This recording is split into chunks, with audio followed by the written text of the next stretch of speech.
Hello, welcome back. This is the lecture on Bayesian networks, construction, inference, and learning. Yeah, so far we were mostly concerned with supervised learning. Supervised learning, we predicted one or several target variables based on information on one or several input variables.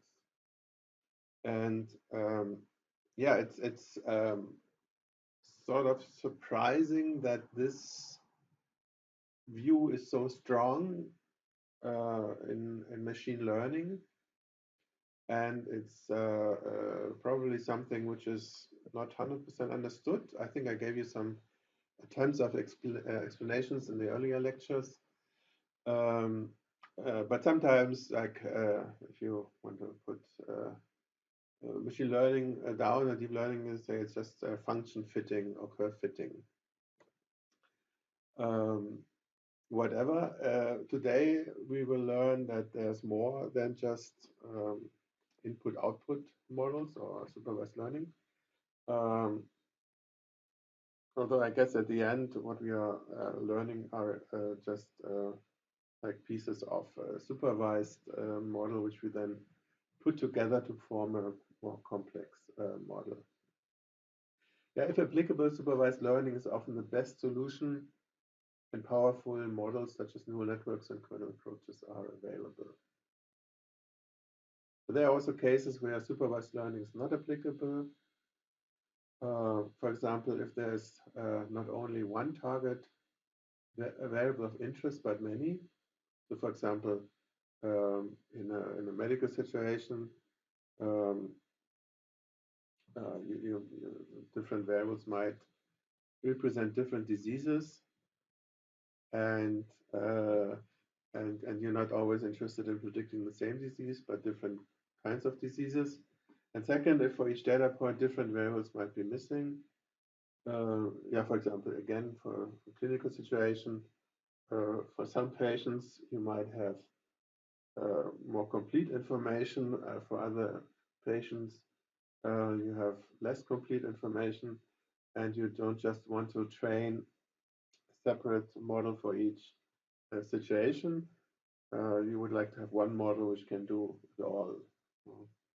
Here, a typical example, medical domain with many kinds of diseases, symptoms, and context information. For a given patient, little is known, and one is interested in the prediction of many possible diseases. Bayesian networks can deal with these challenges, which is the reason for their popularity in probabilistic reasoning and machine learning. So here is an example to make a point. This might be an input-output problem. So we have x1, x2, x3 as inputs, and we want to predict y. So this would be a normal supervised learning problem, but then, okay, maybe there are also dependencies between the axes. And in supervised learning, they are typically not explicitly modeled. They sort of decide also how the model is structured. For example, in X transpose X, in a linear model, they appear in this correlation term. But in general, we don't attempt to model these dependencies. And in Bayesian networks, we are doing exactly that.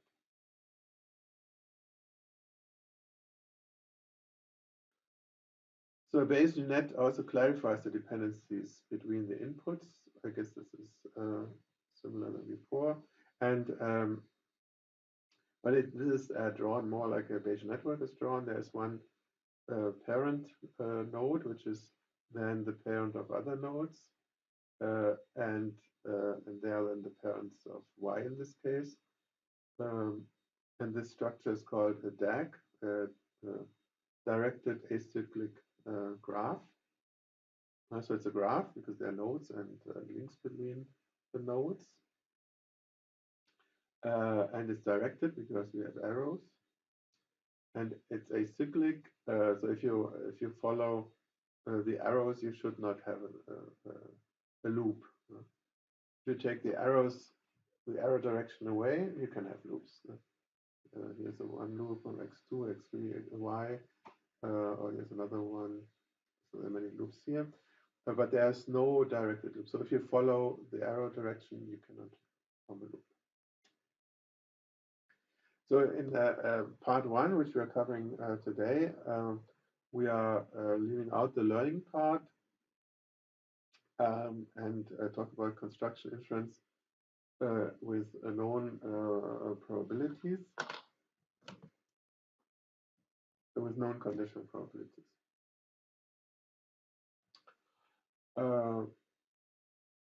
So in the first classical phase of AI, so I always say maybe 1960 to 1985 or so, rule-based approaches were the dominating approach, like first order logic, for example, in this first phase.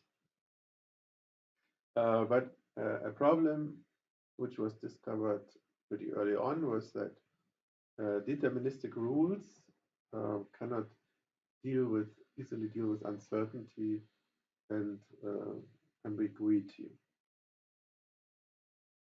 I guess even early on, people had the argument, why don't you go to probabilistic systems? There's a long history of probability, and it's a very sophisticated mathematical field. But at that time, it was rejected because a naive representation with m binary variables would require in the order of 2 to the m parameters. And since at that time learning did not play a major role yet, people thought that requiring experts to specify 2 to the m parameters would be completely hopeless.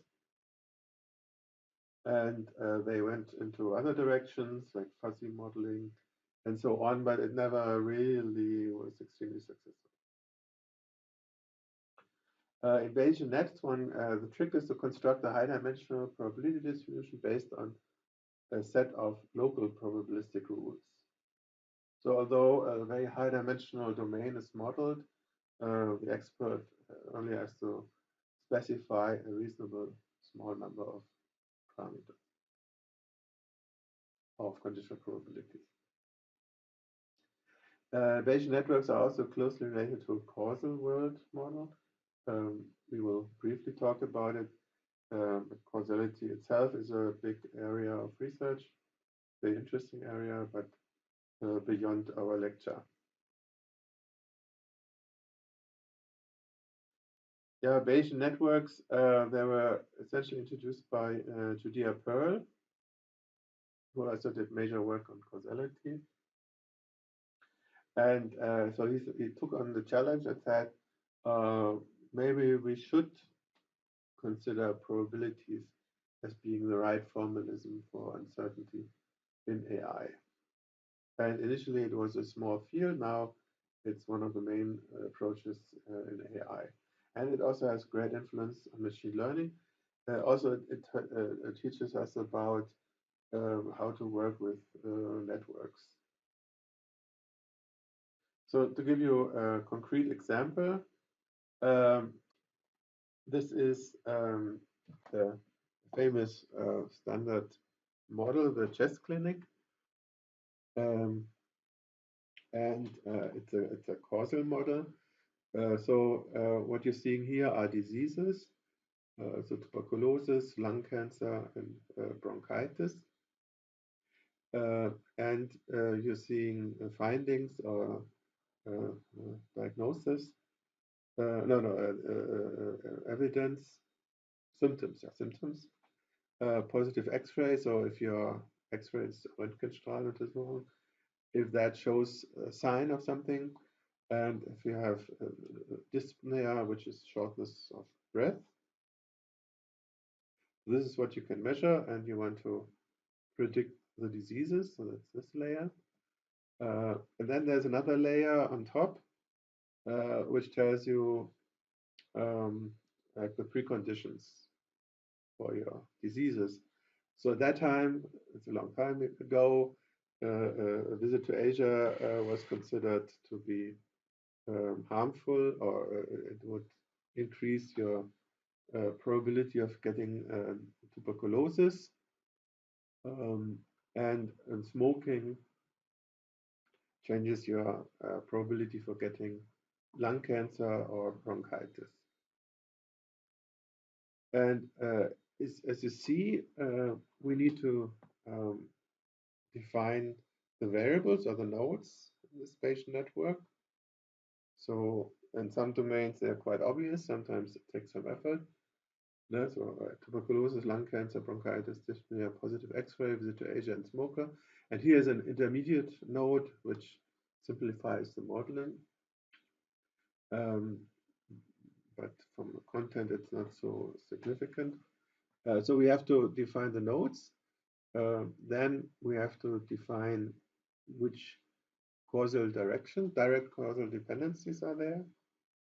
So, for example, smoking changes your probability of getting lung cancer and bronchitis. And bronchitis is a cause for dyspnea. And then we have to quantify these dependencies. So that's what we are discussing now. So the random variables in the domain are displayed as nodes, also called vertices. The directed links, also called arcs or edges, represent direct causal dependencies between parent nodes or from parent node to child node.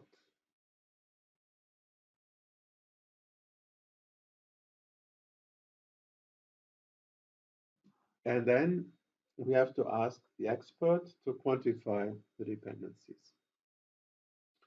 For nodes without parents, one specifies a priori probabilities. So the probability that node A assumes state I for all I. And for nodes with parents, one specifies conditional probabilities. For example, node A has the two parents B and C, and for all states of J and K and I, the domain expert has to specify this conditional probability. So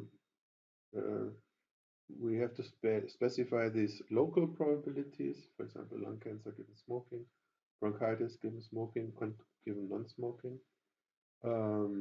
tuberculosis given that somebody was in Asia and given that this person was not in Asia.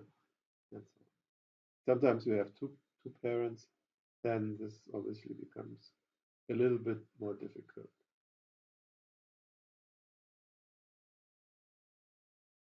And then, and we will discuss this or argue for this a little bit later, if we have all these conditional probabilities of a node given the states, the parents of the node.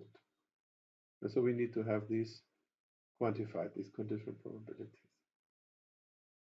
Then the joint probability, so the probability over all random variables,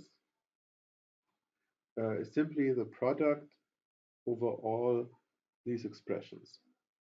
So this is the product over all nodes, all m nodes in the Bayes network. And if the experts have specified these conditional probabilities, we can derive an m-dimensional probability from all these conditional probabilities. And since that's a big thing, because here we only need to specify these local probabilities. So we didn't have to worry about the probability of the whole set of variables, just a variable given its parents. So this equation allows us to specify or derive the joint probability distribution of m variables based on these conditional probabilities.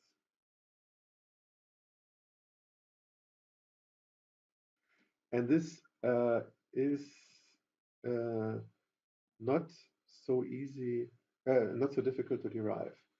In particular, we don't really have to assume these are causal dependencies unless we are interested in causal reasoning. Okay, I'll come to this in a moment. So in the discussion on probability theory, we stated this chain rule. So a joint probability distribution of m variables can be written as a product of m terms, and each one is the ith variable given all predecessors, not just the parents, but all predecessors. So xi is conditioned on x1 to xi minus 1.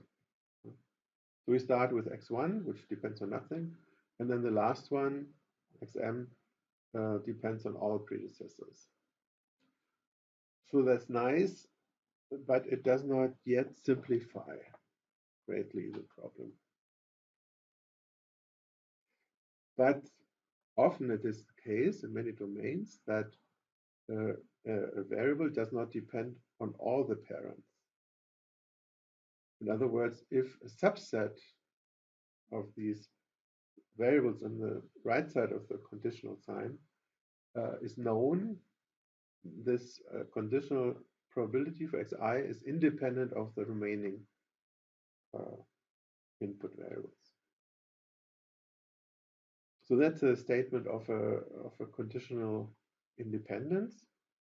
And the trick is now, or the fact one can exploit, is that the condition on all predecessors is the same as xi just a condition on the parents of xi. So if I know the parents of xi, I can ignore all the remaining variables which are here on the right side, from xi to x1 to xi minus 1. So the parents of xi are a subset of the predecessors. And this is the essential simplification we can use. Often, as we shown in the example, we first of all, this decomposition works in any order. But we should pick a good ordering of the xi. So in this case, it will be from xi to xm, but we can change the order arbitrarily and this decomposition would still be true. But only in some ordering, you would reduce the number of parents to small sets.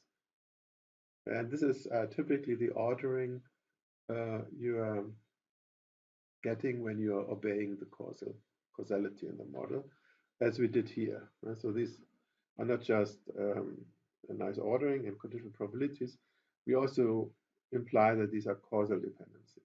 So if you follow the causal ordering in your domain, typically you get the most sparse or the least complex model with the smallest number of conditional, smallest tables you have to specify. And so a decomposition obeying the causal ordering typically yields a representation with the smallest number of parent variables.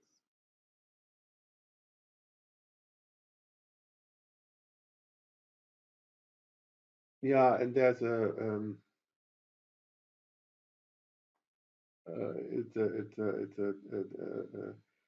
long discussion about causality and probability. Is sort of beyond the scope of this paper, of this discussion. But why does the world become probabilistic? One argument is that you're always looking at the sub part of the world, and you either can ignore the rest, or the rest sort of the influence of the rest of the world can be assumed to be acting as um, random noise on each individual factor. Um, so, as I said, this is a long discussion. I can just hint a little bit why a causal world looks maybe deterministic. Um, although if you look at the very fine details, a lot of things might become probabilistic, but we will deterministic.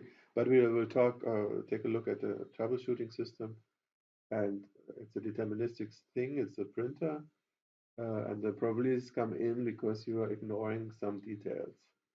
So often probabilities hide some inaccurate modeling, which you can treat as probabilistic changes. So in the design of a Bayes net, the expert needs to be clear about the important variables in the domain.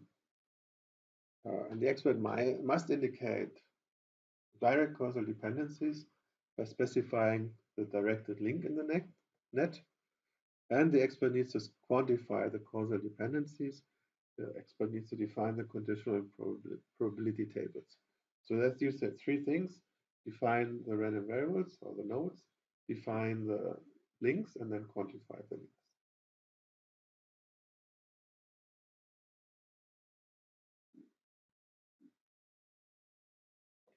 After you have designed a Bayesian network, the most important operation is inference. And it's not inference on parameters, it's inference on the random variables. Given that the state of a set of random variables is known, what is the probability distribution of one or several of the remaining variables? That's considered inference. Then we will hopefully be a little bit more clear about this in a second. So this calligraphic X is the set of random variables. And then we have a subset of X, X super M. Let be the set, so it's a subset, be the set of known or measured variables, and X sub Q, super Q, it's just one variable, could be several, but we consider only one variable. So it's a variable of the remaining variables, which are not in the measured variables. And xq is the variable of interest. And then xr, x super r, is the other remaining variables. So we have three sets, the measured one, xm, the query one, which is just a single variable, and then the set of remaining variables. And I think we even discussed this already. We just have to apply marginalization and conditioning. So in the simplest inference approach, one proceeds as follows. First, we have to get rid of all the remaining variables, the xr. So we have three sets, the remaining ones, the measured ones, and the ones we're interested in. So first, we have to get rid of the remaining variables, and getting rid of variables, if you know the joint probability distribution, is a marginalization operation. And so here we are summing over the states of all of the remaining variables of, and the expression here is the joint probability distribution.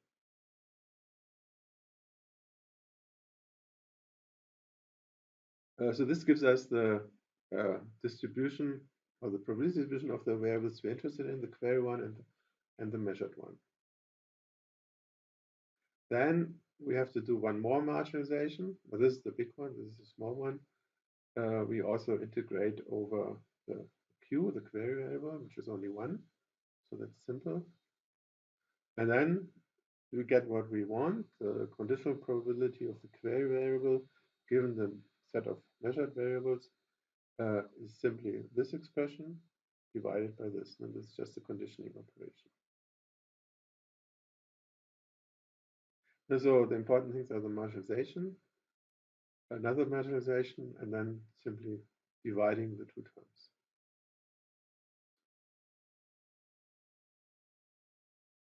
So here, I'm now going through an example.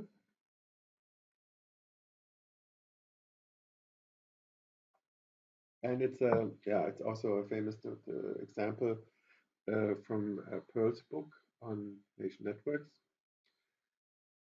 So there's a burglary, B, or it could happen in the night or early in the night, let's say. And then if there's a burglary, the burglary might trigger an alarm, A. But there's some uncertainty. No? If the burglar is very careful, he or she might not trigger the alarm. And maybe there are also other reasons why the alarm can go off, not just because of the burglary.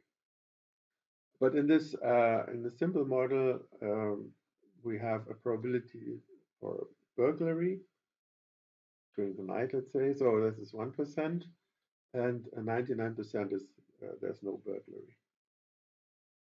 And then we say the alarm goes off if there is a burglary with 0.98. So unless you have an extremely careful burglar, the alarm will go off. But there might be also other reasons why the alarm might go off, not just the burglary. So this is the sort of the not sign. And this is very small, so only in 1% of all cases the alarm goes off, although there's no burglary. So now we are interested in the probability of the burglary. So was there really a burglary when the alarm goes off? And so here's some here's the number. So first I calculate the joint. The marginalization is not necessary because they're only the measurement, which is B, A, and the quantity of interest, which is B. So if I don't do any not before, it typically means true. So the probability that A is true, alarm is true, and burglary is true is we try to multiply these numbers, 0.0098. Then we're calculating the normalization, which in this case means the probability of alarm and burglary plus the alarm minus not burglary, so that's this one. Probability of A given B times probability of B plus probability of A not burglary times probability of not burglary is this term again. And now we have to multiply these terms, so the 0.01 and the 99. This one 0.01 and this 0.99, and gives you sort of 2%. So the probability that the alarm goes off is 2%. And then we condition. So we have to divide this by this number. So 0.0098 divided by 0.0197 gives you sort of 1/2. So if you assume these numbers, because the probability for a burglar is so small, if the alarm goes off, we can only assume in 50% of all cases that there actually is a burglary, and 50% it's a false alarm. And we got this number not because somebody could give us this number, it was because people could give us these numbers, and then we could use this laws of inference to derive the quantity we are interested in. So now we are making the model a little bit more complex. So this is about Sherlock Holmes and Watson, really. And Watson is a neighbor of what the name comes in later. Is the neighbor of this is Sherlock Holmes' home. So Sherlock Holmes is somewhere in the theater, I think that's the story, and Watson is a neighbor of Sherlock Holmes, and Watson could call up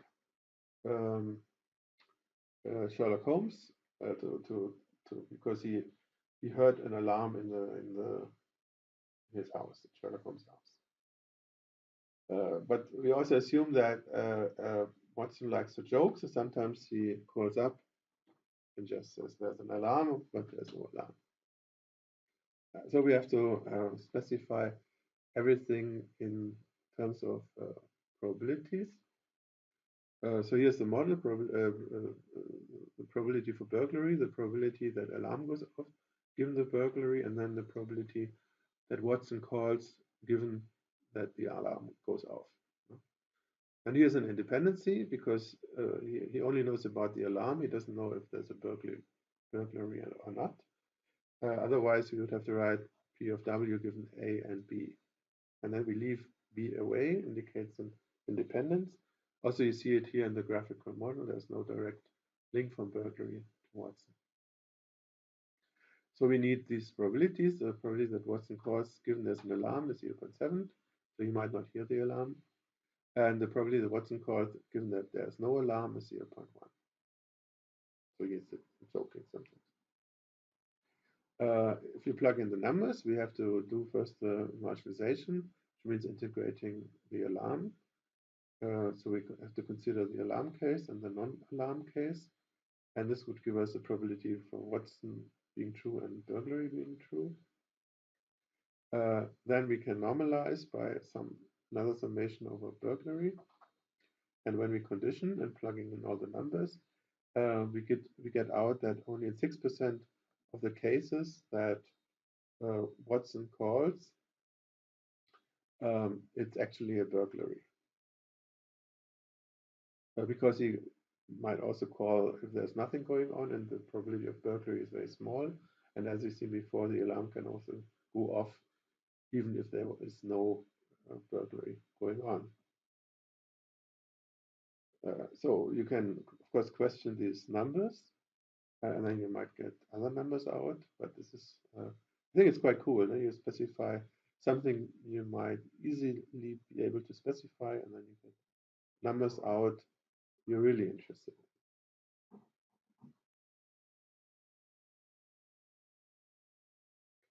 in. So since Sherlock Holmes knows that Watson likes to joke, he calls Mrs. Gibbon.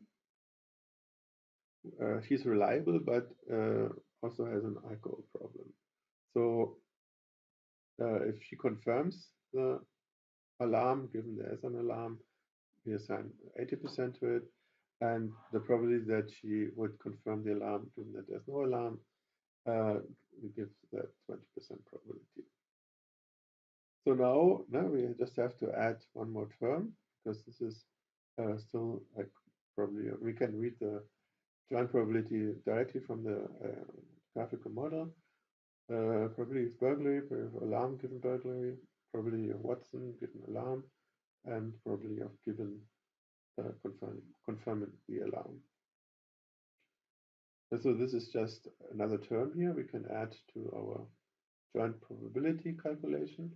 And again, there are a lot of independencies. So this is only dependent on the alarm, like Watson, and not directly dependent on the burglary. So following the recipes, if you do the calculation, you get the probability of burglary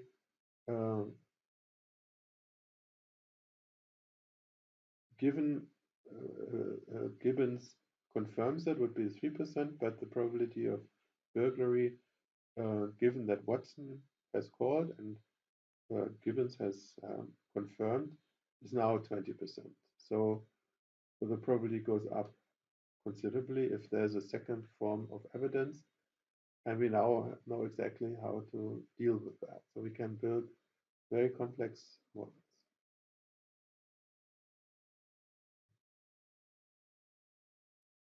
So now we're extending the story a little bit. Holmes has a reliable daughter who would call if she had heard the alarm. So here's the daughter. Where's the daughter? Here's the daughter. So the daughter, she hears the alarm is 70%, but if she doesn't hear the alarm, she would never call. So we add another term here, the probability of daughter calling given the alarm, and following the same recipes, we get our 50% back, which is the probability of burglary given alarm, although we only have indirect indication by the daughter.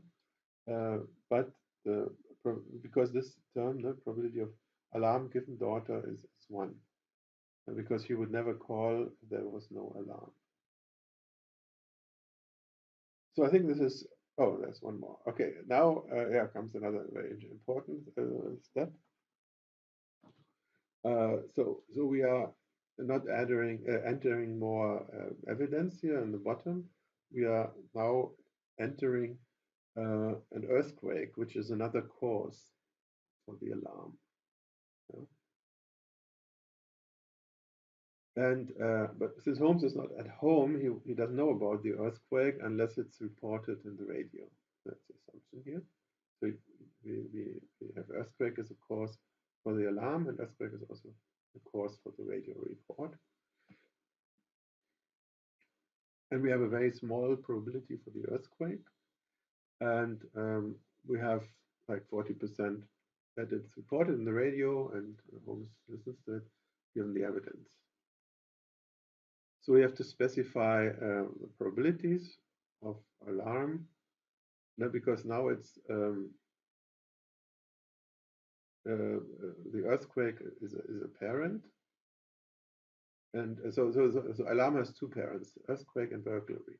So now we have to specify a more complicated table, because alarm now has 2 parents, the earthquake and the burglary. And we specify these numbers here. And then the joint distribution is, again, just a product of these conditional probabilities. And for the burglary, given the daughter calls, we are still stuck with 50%. But the burglary, given the daughter calls, but the daughter reports about the alarm. And given that I hear in the radio that there was an earthquake, the probability goes down again. And it comes out from the numerical calculation. It's nothing we have to put in. And this is a little bit puzzling, or it's an interesting and important effect which you see when you're doing proper probabilistic modeling, because other non-probabilistic approaches with fuzzy and other approaches that have problems being able to model that. So just imagine somebody calls you, your alarm went off, and at the same time you hear in your neighborhood was an earthquake, and then you probably think, oh, the earthquake explains that there was the alarm going off.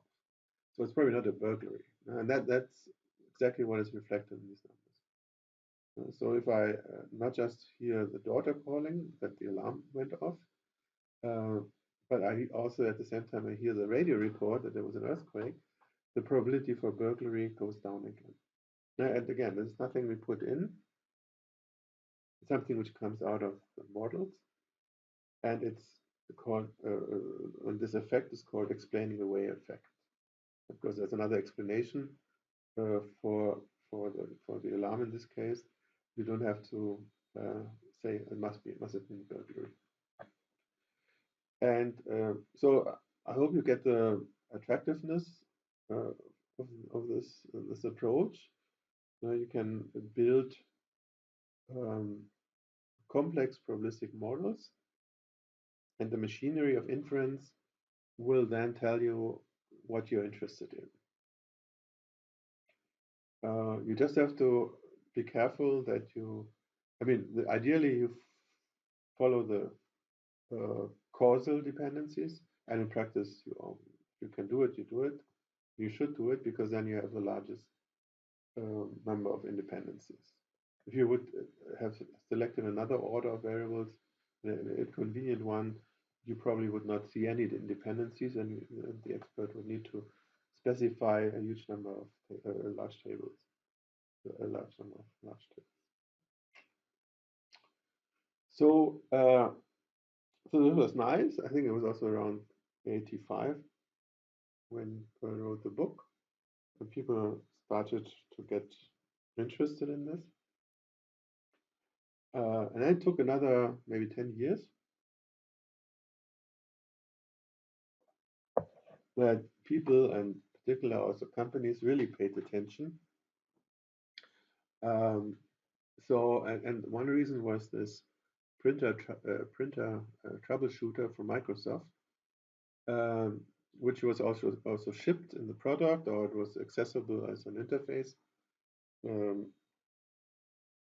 with an API, and you could analyze problems you had when you wanted to print a document. So here on the bottom you see the node printer output. So these are okay or not okay, and you see many other variables which were defined in the domain, and the expert was in an interactive way queried about these variables, and then the network could decide and propose what is the potential problem of printer not working. The paper might be out of paper, might be something else. And it also, there was an interface, so there was sort of a dialogue which was happening where the user was asked essentially to fill in a lot of these nodes with knowledge. Initially, you only know the printer doesn't work, and then interactive process, more and more information became available to the troubleshooting system, and then eventually you had enough information to give you a likely fault. And so this was nice, and a lot of people in the industry woke up and thought, hey, maybe this is a very interesting technology, and we should also do something in this direction. I mean, I was also getting interested. I had been, to be honest, I'd been interested before because GGR Perl had given a tutorial. I think it was 92 at NIPS. So I knew about the technology, but then when there are these practical successes like Microsoft printer troubleshooters, people thought, an industry thought, no, suddenly you got resources for this. We have similar problems, we should do something. And also at Siemens, we did a project on troubleshooting of telecommunication switches, which was also quite successful, but at the end, the maintenance and this whole process was quite involved, so it was not heavily used in the field. But the modeling and everything, it takes a while to get people to think in this causal direction, because they often more have the way of thinking, oh, if I see this problem, then this is the cause. And we really need to have the information the other way. If this is the cause, what is the probability that you see this evidence? Oh, yes, the other example we already discussed, visit to Asia, chest clinic.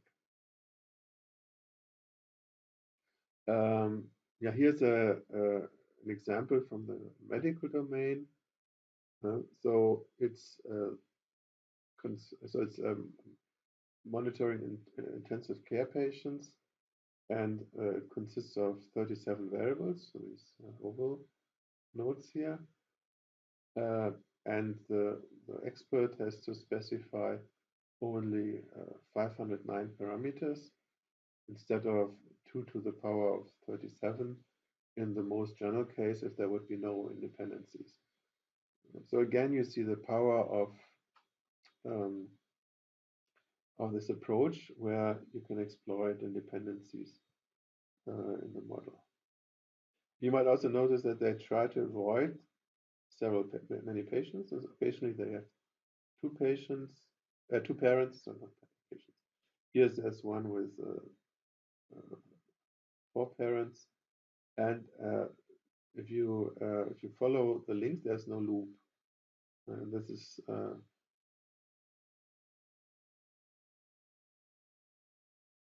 important to get efficiency. I think there's a loop here. No?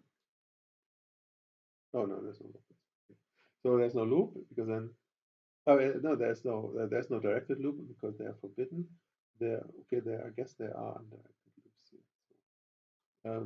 Because they make life difficult and you don't like to do it, as we discussed in a second.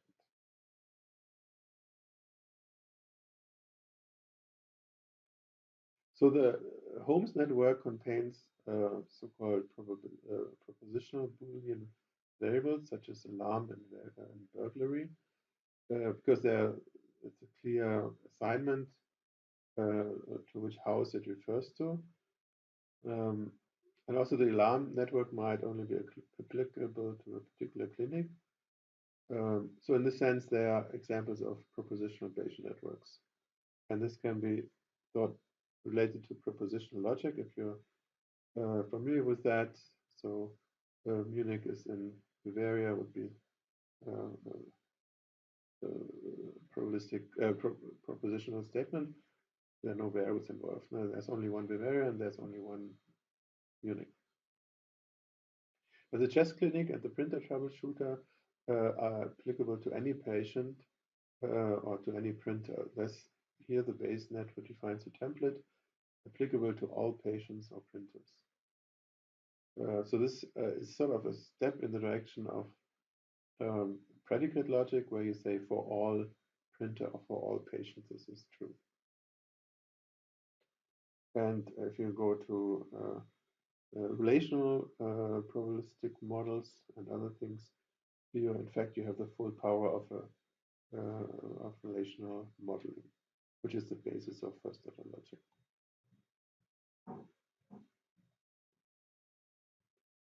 So, so this inference, which is the marginalization of the conditioning, it's much more convenient if you do not have cycles in your Bayesian network, even though cycles, when you take the direction away of the links. So by construction, there are no cycles in the directed net. If you follow this recipe of always conditioning on the predecessors, and then maybe removing some if you can exploit a dependency. And the structure of the Bayesian network is then a directed acyclic graph, or DAG, or DAG. But there might be cycles when one ignores the directions. But we first only consider Bayesian networks without cycles in the undirected graph. The structure of the Bayesian net is then called a polytree, which means there's at most one directed path between two nodes. So this is an example of a polytree. So if you even if you remove the arrow's direction, there's no loop anywhere, and there's only one path from A to I and B to E and from B to F. No, there cannot be several paths, otherwise you would have loops in your Bayesian networks. And fortunately, a lot of Bayesian networks have this structure, and then this inference procedure can be calculated quite efficiently. Because the really expensive operation is this marginalization, where you have to sum over all variables. So these remaining variables, the ones which you're not interested in and which are not measured, and the number of terms you have to sum over is 2 to the power of the size of that set. The goal is now to exploit the structure of the net, the Bayesian network, to calculate the marginalization efficiently.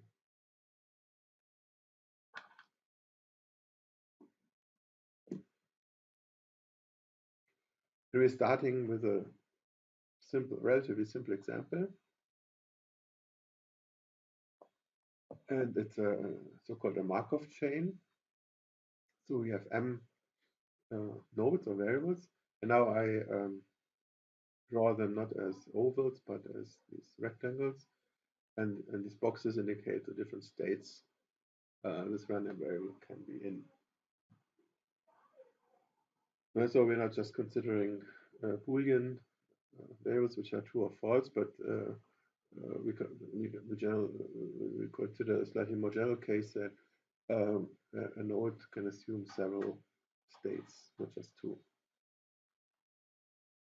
And then the task is, given we have evidence for x1 and evidence for xm, what does it tell us about the states of the random variables in between? And this is really the general case, because if you have evidence earlier, it would be possible. It would be blocked because this one, there's no path not going through this variable. So we have more predecessors, it could be ignored. And the same if you have knowledge about variables later on. If we know this one, we have this independence, which means we can ignore the following random variable states. So this is the general case in the Markov chain. We have evidence about two random variables, and we're interested in the states, the probabilities of the states in between. And this is indicated by this reddish smaller rectangles. These are the known states of x1 and xm. And so the only thing we need to know is the probability of variable given its predecessor. So x2 given x1, xm given xm minus 1, and so on. So we only have one input for each variable, or one variable to the right of this conditional sign here.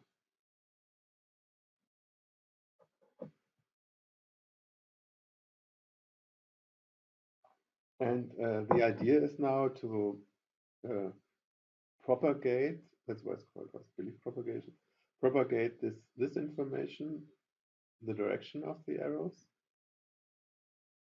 and propagate this information in this direction against the direction of the arrows.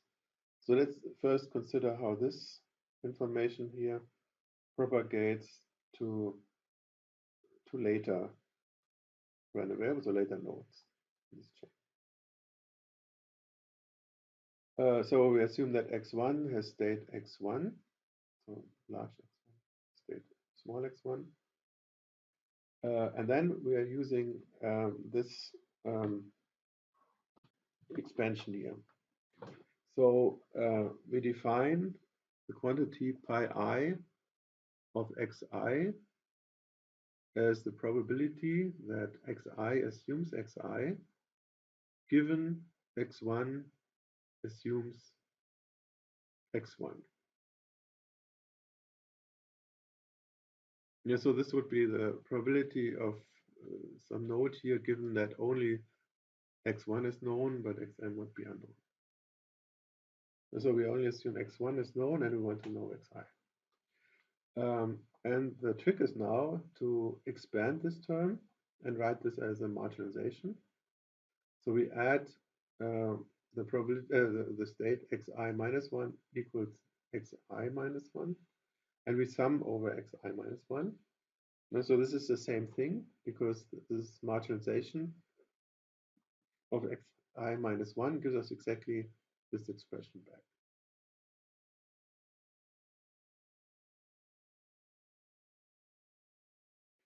And but now we can decompose this term in a different way. So we get the term xi minus 1 given x1, and then xi, the probability of xi given these two guys would only depend on the predecessor, because this one blocks the information from here. So we have this decomposition. We still have the summation over the states of xi minus 1, but here we have the probability of xi given xi minus 1 times the probability of xi minus 1 given x1. Yeah? And this is now just the pi. So this term here on the right side is the pi term. So we have the pi term of the variable earlier in the chain. We have to multiply it by this conditional probability, which we assume to be known. And we have to integrate over the states of xi minus 1. And so this gives us, if I know p of I minus 1 of xi minus 1, I can calculate p of I given xi. Thus, this prior evidence moves down the chain from xi minus 1, pi I minus 1 to pi I. And these guys here are defined in the Markov chain because we assume that these conditional probabilities are known. So this is the propagation of so-called prior evidence. And now we can also consider the other case that we move information from a later point in the chain to an earlier point in the chain. And we define this lambda I xi, which is the probability of xm, so the last guy, given xi. So it's not xi given xm, but it's xm given xi. And then we can play the same trick. This is the sum over xi plus 1 of this expanded term. We here now have xm and xi plus 1, but we are summing over xi plus 1, so this disappears, and these are identical. And then we get the term, the sum over xi plus 1 of conditional of xi plus 1 given xi times the probability of the measurement given xi plus 1. And this term here on the right is nothing but the lambda term, the lambda I plus 1 of xi plus 1, and this is the term here. So this one again is known from our model, and we now know how this lambda propagates from later to an earlier position.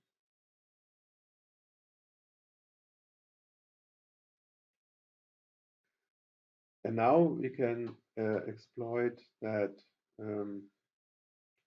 the probability. So we are really interested in the probability of xi given x1 and given xm, which is now I'm leaving the denominator away. So it's probably the giant probability of these things, which is the same as the probability of x1 times the probability of xi given x1 times the probability of xm given xi.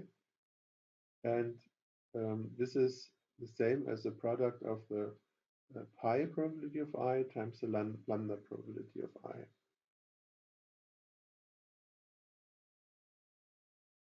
And with if we do the normalization properly, we can normalize this term on the denominator should be divided by a term which normalizes to 1. So this is the sum over I prime of pi of I given xi prime times lambda I of x of I prime. So we are summing over all these possible states of xi.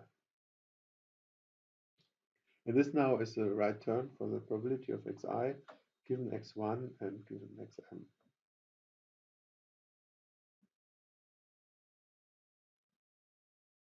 And we have used pretty cheap matrix multiplications really in this propagation.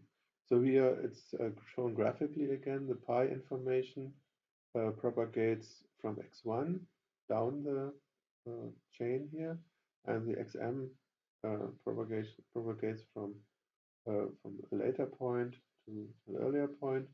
If we want to calculate the posterior of xi given the first one and the last one, we have to multiply the pi with the lambda and then normalize properly.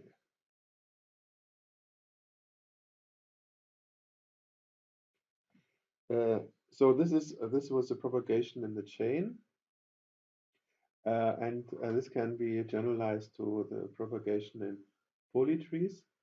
So the equations are a bit more complicated, but they have the same flavor. And these pi and lambda informations have to propagate in the polytree as well. So here's an example how this looks like. The pi's always go in the direction of the arrows, and the lambda information goes back up against the direction um, of the network. And you can do it efficiently, once to the pi and once to the lambda propagation, and you're done. And locally, you can then always calculate the probability distribution or the probability of a node given all the evidence in the network. So the equations are a little bit complicated, and I'm not showing them, but they have the same flavor as the information propagation in the Markov network.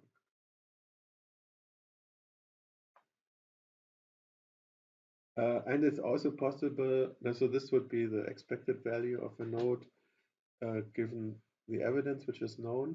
We can also calculate the maximum probable configuration of all the random variables. So then the random variables assume 0 and 1, or a particular state. Um, and this can be written as a maximization operation, which can be also performed as efficiently as this belief propagation information. So sometimes we are interested in the sort of the best interpretation of the data. What is the most likely situation for the states of the remaining variables, and this can be also calculated instead of the expected or the mean values. An example where this is applied are hidden Markov models, which are the basis of modern speech recognition systems. So a hidden Markov model is a Bayesian network with latent variables. Okay, latent just means we have some unknown variables. And if they are always unknown, they're sometimes called latent. It's just another name for unknown or unmeasured variables. States correspond to phonemes, and measurements correspond to the acoustic spectrum. And the HMM, so the hidden Markov model, contains the transition probabilities between states, so probability of xi given xi minus 1, and the emission probabilities, the probability of the phonemes by the acoustic spectrum y given x. To find the most likely sequence of facts, the Viterbi algorithm is employed, which is identical to the max prop algorithm applied to chains. So this is how a hidden Markov model looks like, which is also a very important model in statistical inference or in advanced modeling. So here we see our standard Markov model, but we don't assume that any of these nodes is ever measured. That's why it's called hidden Markov model. And in the acoustic world, this would be modeling the phonemes, and we would need these conditional probabilities. So of what is the next phoneme given the phoneme now? That's what we need. And here I'm indicating the acoustic spectrum that typically consists of several variables. So we need the probability of these emissions of these spectra given the phonemes. And these are learned from data with an algorithm called EM, which we discuss later. So we need these emission probabilities, and they are the same. I mean, the parameterization is the same, and the values are the same. And then when we want to understand language, we enter evidence here on the Y level. So we know which acoustic measurements were made. And then we are trying to find the most likely interpretation. So doing this max propagation algorithm of these phonemes given the acoustic spectrum. And from the phonemes, we can then decide what were the words which were spoken. Of course, the hidden Markov model has a lot of details, which I'm not talking about because it would take a whole lecture just to do that. So yeah, so these were nice networks without loops. And so the algorithm I just described is called belief propagation, where you propagate pi and lambda evidences in your network. But when there are loops in the undirected networks, belief propagation is not applicable. There cannot be a local message passing rules, and the information arriving at a node from different paths could be correlated. Because in the Poly tree, there was only one path from any node to any other node, so it could not be that you see the same evidence in two directions. But people are still doing it. They are applying these lambda pi update rules, even in networks with loops. So there are never loops in the directed sense, loops in the sense when you take the errors away. And that's called loopy belief propagation. And it's really not 100% clear, also from the theory, what is really going on. But often it gives you surprisingly good results. So these local update rules are applied until some form of convergence is achieved. And they are typically applied in probabilistic relational models. So they're really considering also interactions between different patients, for example, or friend of relations. So in these domains, loopy belief propagation is often applied, and it sort of works, but it's not guaranteed to work, which is not always enough for many applications. But there's one really surprising application of loopy belief propagation, and then this was of course discovered independently. So if you're interested in communicating with things which are very far away, like rockets or satellites somewhere, or if you want to explore the Mars, you can tolerate some delays because there's already a lot of long delay because it takes a while the signal to reach the Earth. Or in other applications, there are some applications where you can tolerate some delays, and in these cases, the people are using. I mean, you want to reduce the redundancy in the signal, but at the same time add redundancy to make decoding stable. So you can. I mean, there's these Shannon theorems, which means even through a noisy channel, you can safely transport information. You just have to add a lot of redundancy. And in this context, people discovered these so-called turbo codes from Peru and low density parity check codes or LDPC codes, Gallagher codes. And interestingly, they in fact are using loopy belief propagation for decoding, which is sort of interesting, because you would think that in decoding, you never want to make a mistake, and you want to have an algorithm where you exactly know what's going on. But at least at the time when I looked at it, people were using these algorithms without any clear proofs of when it would really be the right thing to do. Maybe the theoreticians have made progress since then. I don't know. So supposedly the 3G cell phones use turbo codes, and the 4G phones used Gallagher's codes. So of course Behu was a French guy, so there was maybe some bias for the Americans. But on the other hand, I think turbo code was patented, so whereas the LDPC code was free, so things converged in the smartphone market, at least to the early PC codes.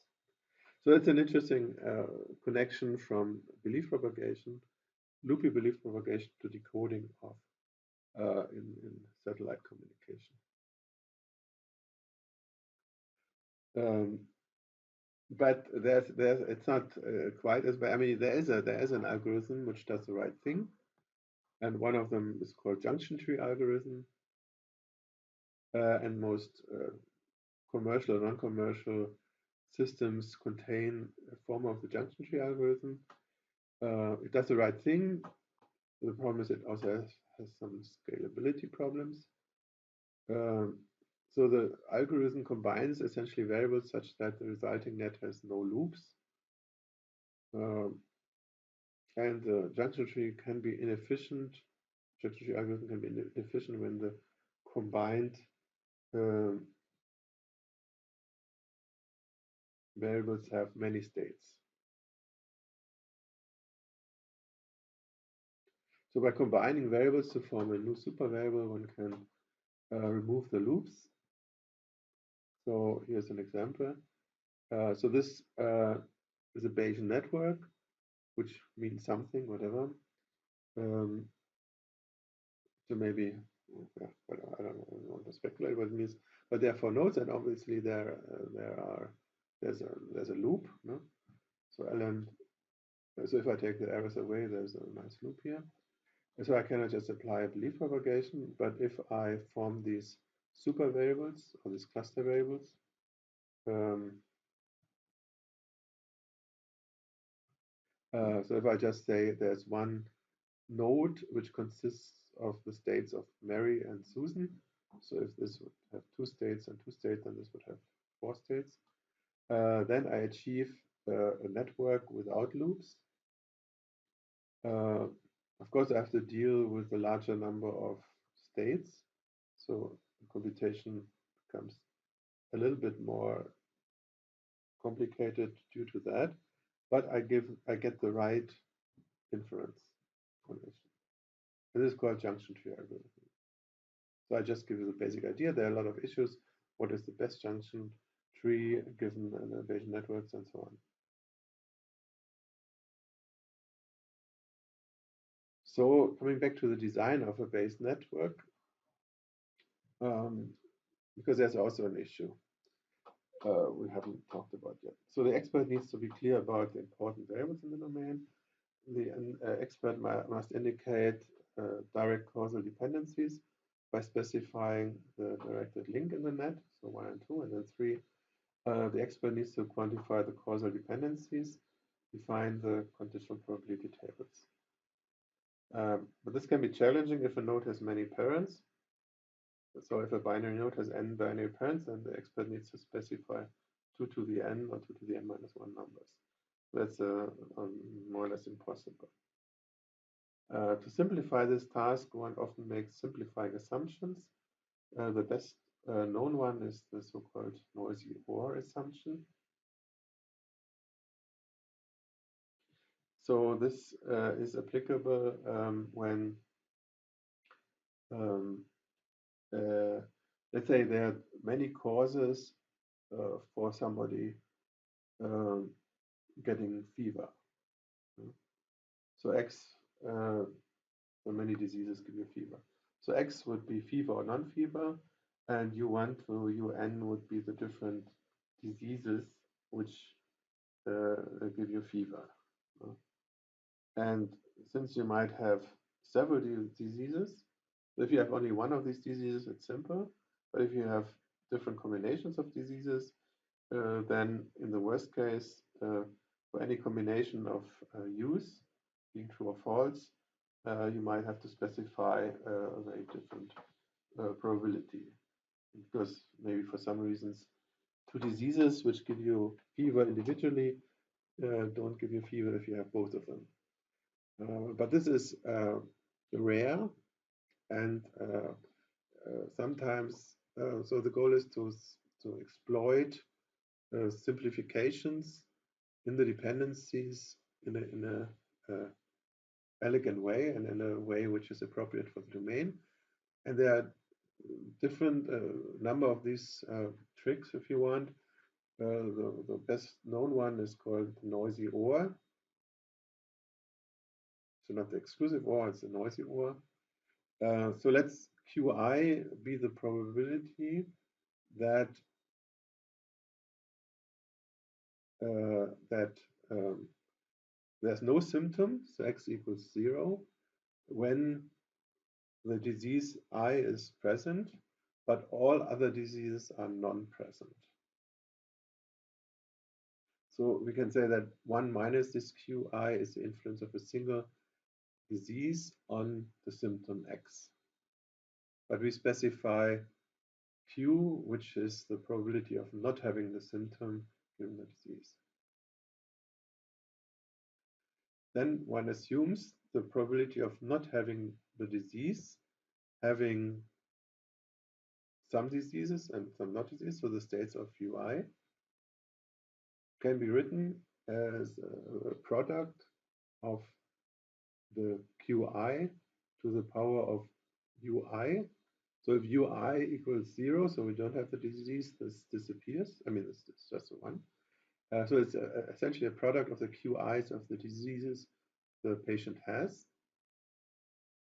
Or equivalently, you can write it like the probability of having the symptom, actually given a state of several diseases, states of several diseases, is 1 minus this product. And you have to note that if ui equals 0, this is just a 1, but if ui is present, then this is qi. And this sort of tells you, if